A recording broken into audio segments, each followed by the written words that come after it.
v prostorách krásné barokní fary. Zároveň děkujeme za úvod cymbálovce Mirka Zachovalého, který nám to tady takto krásně uvedl. A předávám slovo našemu panu starostovi otce Milotice Josefu Lehkovi. Tak já děkuji za slovo a také já vás srdečně vítám v těchto krásných prostorách Milotické barokní fary.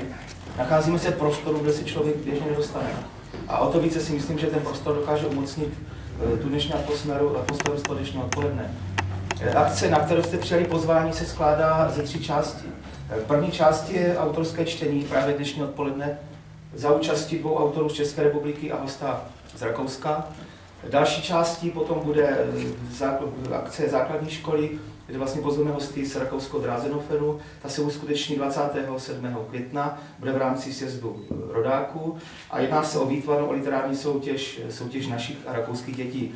Potom za měsíc role hostitelů vymění a naše děti budou do Rakouska. V třetí části tohoto projektu pak bude sochařské sympózium, které se uskuteční v prostorách Státního zámku v Miloticích ve dnech 9. až 16. července. Následně potom bude vernisáž a výstava. Tentokrát se bude zpracovávat dřevo. Obec Milotice už v minulosti některé tyto sympózia dělala.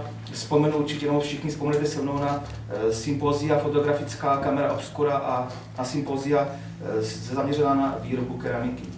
Já si myslím, že pro tuto chvíli je to všechno. Já vám ještě jednou děkuji, že jste přijali naše pozvání. Přeji vám krásné literární a samozřejmě hudební zážitky a předám slovo paní Kundratové, která dnešní odpoledne bude moderovat.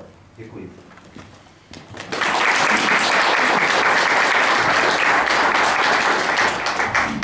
Já bych vám s dovolením představila prvního našeho čtenáře, tedy autora, který bude číst ze svých knih. A je to pan doktor Dunděra, je to nestor kyjovské kultury, lékař celoživotní a velmi vzácný člověk, takže tímto si vám ho dovolím představit a prosím o svůj příspěvek.